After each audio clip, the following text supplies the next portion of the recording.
помпезни изјави за големи инфраструктурни успеси. Премиерот Димитар Ковачевски и министрите во владата се обидоа во јавноста да протнат информација дека откако СДСМ се врати на власт во 2017 година, државата направила 1300 километри нови патишта.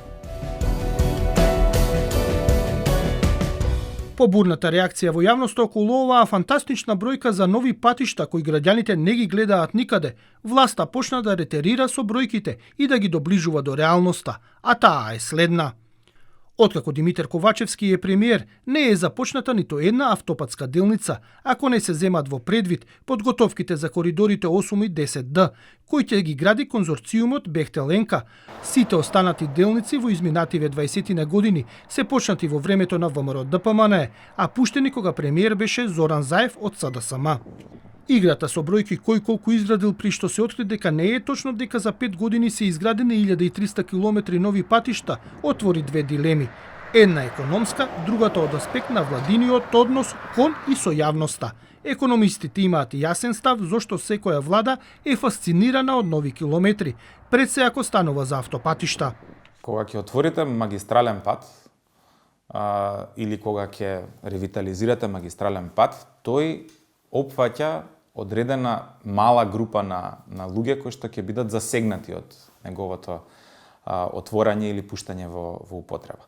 Кога отворате автопат, тоа значи дека поврзувате или два поголеми градови или две точки кои имаат поголема фреквенција и од тука видливоста на таквите проекти е секогаш многу поголема.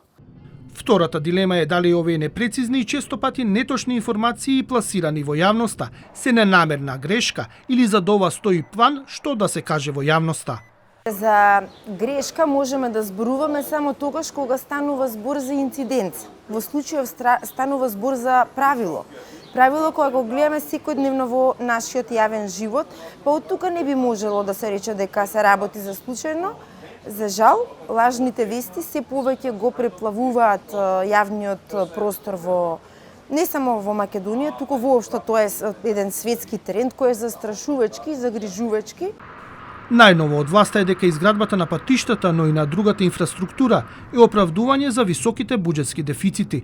Министерот за финансии Фатмир Бесими на брифинг за новинари се пофали дека капиталните инвестиции се повисоки од дефицитот, што значи дека со задолжувањето се финансира развој на државава. Сепак, податоците кажуваат дека Бесими не е баш во право. Анализирајќи ги буџетите од 2017 до 2022 година, од 6 години, само во 2 ова било точно, односно капиталните расходи го надминале буџетскиот дефицит, со што парите од задолжувањата завршиле за инфраструктурни проекти. Економистите исто така сметаат дека во јавноста не треба да се отвори само прашањето колку реално чинат капиталните инвестиции, туку дали ќе има пари и за нивно одржување. Многу е важно кога зборуваме за автопатишта, да не заборавиме дека автопатиштата не носат само бенефит, туку истите тие имаат и трошоци за нивно одржување и долгорочно користење на тие патишта. Што ќе ни е нас автопат ако истиот не обезбедува безбедно и брзо возење, затоа што условите на патиштата кои што се изградени не се во согласно со стандардите.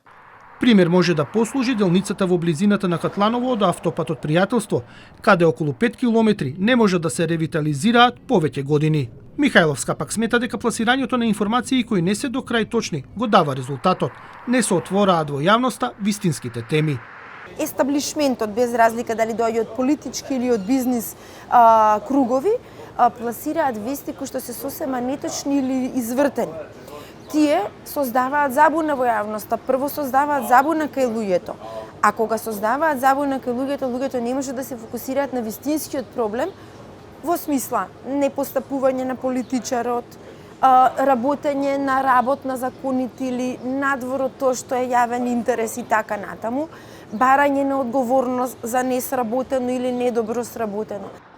Михајловска, која доаѓа од PR индустријата, посочи дека таа се заснова на вистина и на демократија и дека ако владата не се придржува до овие начела, веќе не станува збор за односи со јавноста, туку за пропаганда.